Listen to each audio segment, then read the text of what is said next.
Welcome back to Nets Republic. I have my CM Punk shirt on for obvious reasons. If you didn't watch Survivor Series, I don't know what to tell you. I mean, even Halliburton or whatever from the Pacers was watching, so I don't know what to tell you. But that's neither here nor there. I just want to say one thing before actually a couple things before the video starts proper. Number one.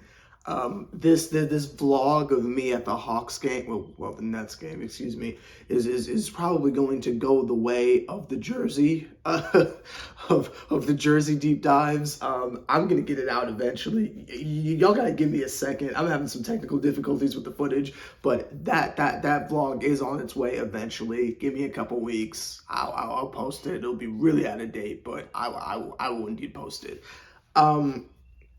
Thing number two is while I was at the game, not only did I completely destroy my vocal cords, and I'm supposed to be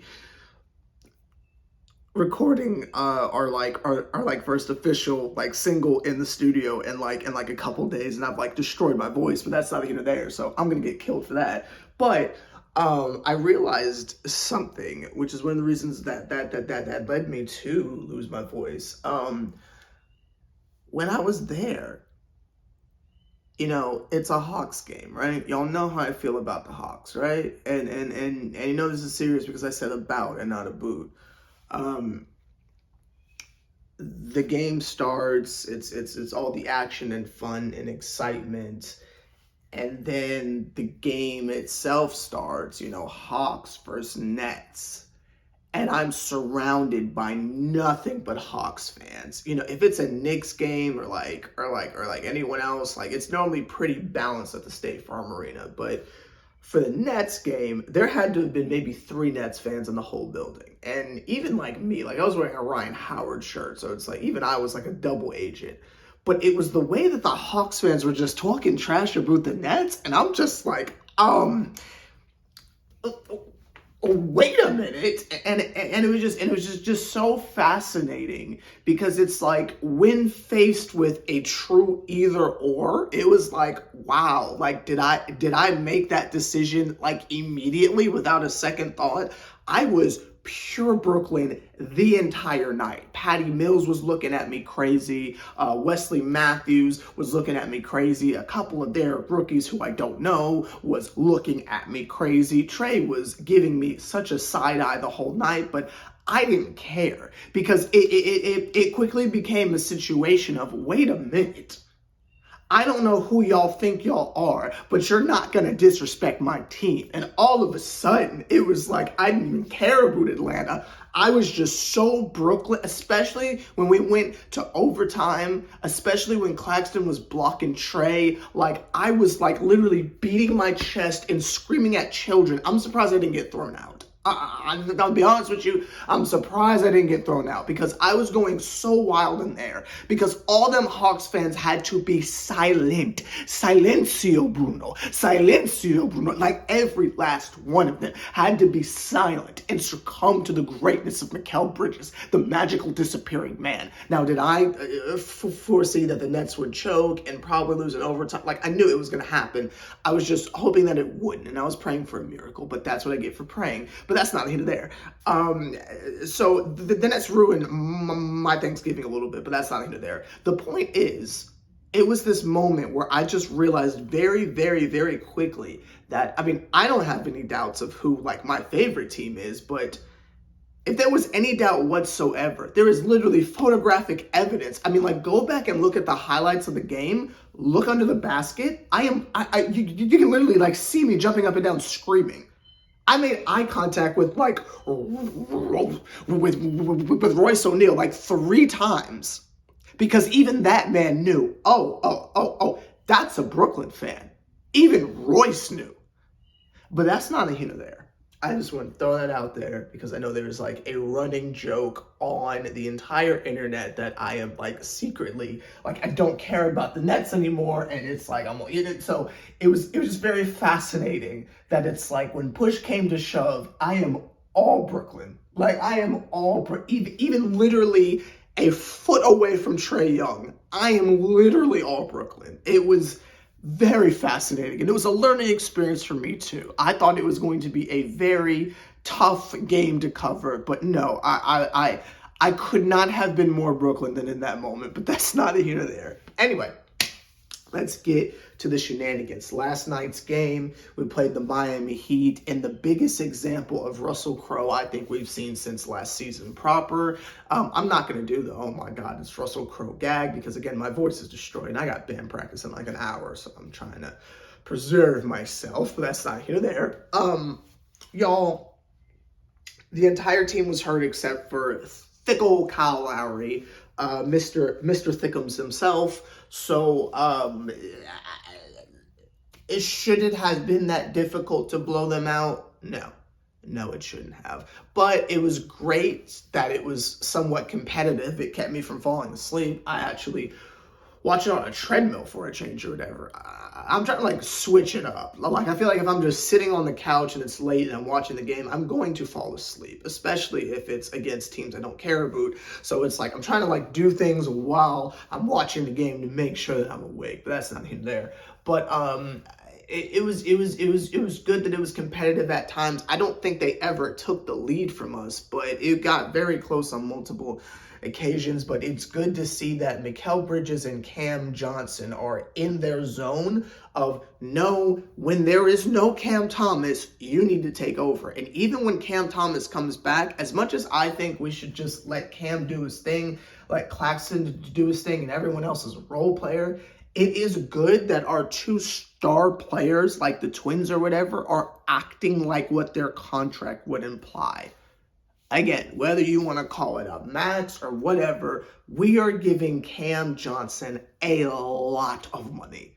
So we need him to produce like that. We need to see the reverse layups and the slashing and the double doubles and the corner threes, like all that shenanigans. Throw a couple dunks in there too while you're at it. Because for that kind of money, we need nights like last night. And it does not matter that we were playing against a G League team and thick chest Nathaniel and a Kyle Lowry jersey. It does not matter. We need that type of performance on the regular. You know what I mean? Like, I can't even sing. I am cooked today. But that's not here to there. Like, that's the type of stuff that we need. Mikal Bridges, it's good to see that after he was getting mocked by literally everyone in the state of Atlanta, and Trey, and Trey, when they was mocking the celly, when they was going back and forth with him and stuff, it was a very physical. Again, that's another reason why it was like impossible for me to cheer for the Hawks in that moment, because it's the way they were disrespecting us, like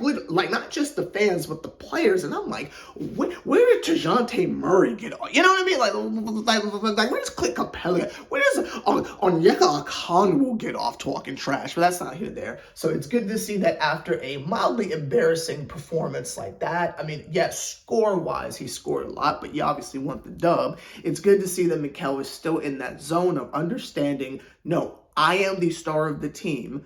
I need to keep shooting.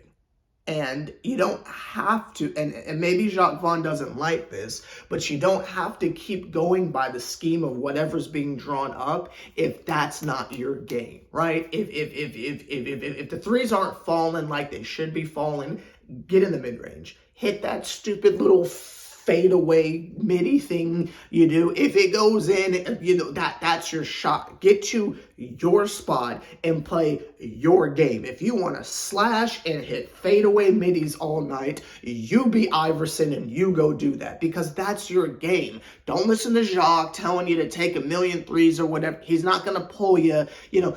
Do your thing, right? Same thing with Lonnie Walker and stuff. You know, the first couple of games, he was basically literally just 3-and-D. Play defense, run up the court, pull immediately on some Spencer Dinwiddie, right? But now we are seeing that everyone, including Spencer, which Spencer just happens to play the way Jacques wants him to, but everyone else seems to be having the mentality of, let me just get to my spot and we'll be fine. Now, in a close game, when we need late game execution and there's no Ben Simmons out there, obviously that's going to be an issue, because people are going to go into business for themselves, because we are clearly showing that Jacques Vaughn doesn't know what he's doing and that we are basically resting on the player's intuition instead of a coaching scheme. So that might be a problem in close games, as we saw in Atlanta. But in games that we should be winning anyway, like last night, this is a good thing. You know what I mean? This is a good thing. So I will absolutely take it after losing 3 games in a row, which we should have won all of them, honestly. But I will absolutely take it. So yeah, that's how I feel about that. Also, I feel like Claxton is playing out of his mind, and we are not talking about that enough. Same thing with Day'Ron Sharpe. Now, y'all know I am very hard on Day'Ron Sharpe, but my God, the stuff he's doing in the G League is finally transferring over to the main roster, and I'm here for that. I am absolutely here for that. We also saw the debut of a couple rookies whose names I don't remember, and I do not care, but shout out to them. One of them had their first point, and it was very nice and sweet. Someone had an injury. I don't care, but shout out to them for making their NBA debut and their dreams coming true. Isn't that nice? Ain't that nice? I'm trying to think, did anyone else have any form of a standout performance that I need to point out? I mean, the game really wasn't like much to write home about. It's just, I'm just happy that they won. And again, when they win, I don't have anything negative to say really, because a dub is a dub. The only times I'll say something like crazy out of pocket is if it's like it shouldn't have been that hard. But we ended up kind of balling them out towards the end, so it's like I'll take it. Sure, why not? Mikel was even able to get a rest towards the end of the game, so we will absolutely take it. Let me know your thoughts on the game down below. Is there anything that I forgot to bring up or mention? Let me know. A dub is a dub, as y'all know on this channel, so we'll take it. Doesn't matter if it's against a completely depleted roster. A dub is a dub. I will see y'all probably not later tonight, maybe tomorrow sometime to cover tonight's game. It's a back-to-back. So we'll see what they do. Who we play, don't remember, don't care. But I will see y'all eventually to cover tonight's game. I think it's the Bulls. I feel like it's the Bulls. And we have the Bulls number, which is crazy because that wasn't the case a couple seasons ago. But now, all of a sudden, we can just magically beat the brakes off them. So I will see y'all whenever, probably tomorrow, for the coverage of the Bulls game. I hope y'all enjoyed last night's game, and I hope y'all had a good Thanksgiving and all that shenanigans. And if you are not from America and you're sick of hearing us talk about Thanksgiving,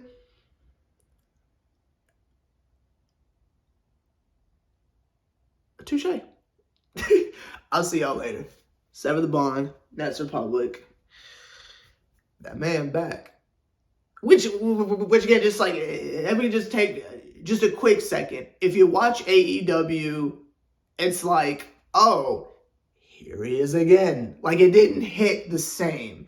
You know what I mean? Like, it didn't hit the same. Like, when the Hardys came back, I mean, I was watching TNA, but then they had left for like a couple months doing the like Expedition of Gold thing, and it's like nobody knew, and it was like, but it's like we all knew he was coming back. It's in Chicago. Like, we all knew he was coming back. He was literally just on AEW like a couple months ago. It's just like, I literally just saw him. So it's like, oh God, he's back here. Uh-oh. You know what I mean? Like, I don't think it hits the same for me personally. I thought the Randy pop was bigger, even though we knew he was coming back. We haven't seen him in like over a year. Whereas it's like Punk, it's like, yeah, you were literally just on TV 2 weeks ago, and like what's the storyline? Did he like drop the other title with the X on it? You know, he's not gonna bring that to WWE, right? I don't know. That's not here or there. If you haven't seen Survivor Series, I apologize for spoiling that for you. But you are living under a Dwayne Johnson if you don't know what I'm talking about. But that's not here or there. Anyway, I'm gonna go. Oh God, I gotta get I absolutely have to get next year's 2K because the Punk's in it. I don't have to do the creative character anymore. Totally off topic. Do you think Punk should take it from Roman? Because I say no. I say absolutely no. I think Roman Reigns beating CM Punk at next year's Mania is just gonna make his already like god tier reign, no pun intended, like mythical. I think he should absolutely just like, It was a squash match. I wouldn't mind that. Like, you know, like on some John Moxley. Like, I wouldn't mind that. But that's not even there. I think Roman should definitely win. But anyway, I'll see y'all later.